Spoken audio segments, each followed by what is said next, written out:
सीरत अल नबी नबूवत का 12वां साल मुक्की दूर। इस सबक के 3 हिस्से हैं।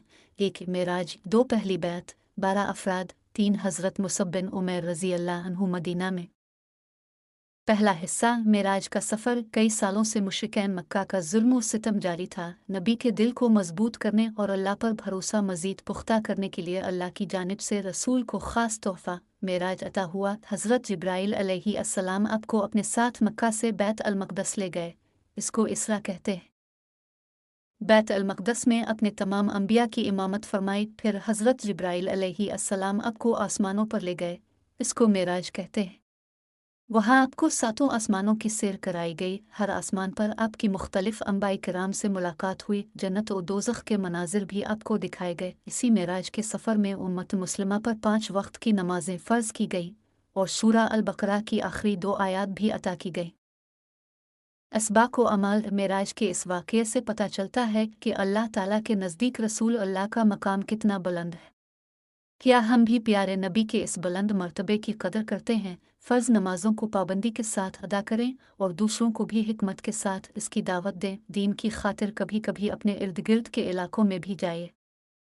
दूसरा हिस्सा पहली बैत, 12 अफराद, सुन 11 नबी। हज के मौके पर खुजरुज के 6 आदमियों ने इस्लाम कबूल किया और रसूल से वदा किया कि अपनी कौम में जाकर दीन इस्लाम की तबलीग करेंगे। सुन 12 नबी। हज के मौके पर मदीना से 12 अफराद आपकी खिदमत में हाजिर हुए। उन लोगों ने रसूल अल्लाह से मीना में एक अकबा झाटी के पास मुलाकात की और चंद बातों पर बैत की। इससे पहली बैत अकबा कहते हैं।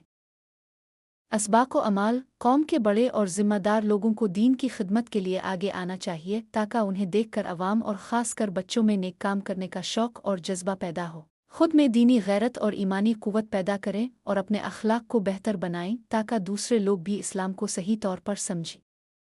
तीसरा हिस्सा हज़रत मुसब बिन उमैर रज़ी अल्लाह अन्हु मदीना में। हज के बाद रसूल अल्लाह ने इस्लाम कबूल करने वाले मदीना के लोगों के साथ हज़रत मुसब बिन उमैर रज़ी अल्लाह अन्हु को दीन की तालीम देने की गरज से भेजा। हज़रत मुसब रज़ी अल्लाह अन्हु मदीना में हज़रत असद बिन ज़रारह रज़ी अल्लाह अन्हु के घर उतरे और दोनों ने मिलकर इस्लाम की तबलीग शुरू कर दी। इन दोनों सहाबा की तबलीग के नतीजे में बहुत कम वक्त में मदीना में कई लोगों ने इस्लाम कबूल कर लिया। असबाक व अमाल। बेहतरीन सलाहियतें पैदा करें और अपनी सलाहियतों को दीन की खातिर इस्तेमाल करें। इस्लाम का पैगाम पूरे शौक़ व जज्बे के साथ दूसरों तक पहुँचाएँ। कौम को दीन सिखाएँ, कुरान की तालीम दें और शिर्क से दूर रहने की तलक़ीन करें। कुरान और हदीस। कुरान मक्का के 4 दूर सुन 11 से 13 नबवी में मुसलमानों की तरतीब और दीन की दावत के लिए तकरीबन 15 सूरतें नाजिल हुईं। हदीस आपकी ज़िंदगी चलता फिरता कुरान थी और आपकी बातें उसकी शरह थीं जो अहादीस में मौजूद हैं। रोज़ाना अहादीस पढ़ने के लिए कम अज़ कम 2 मिनट का वक्त निकालें।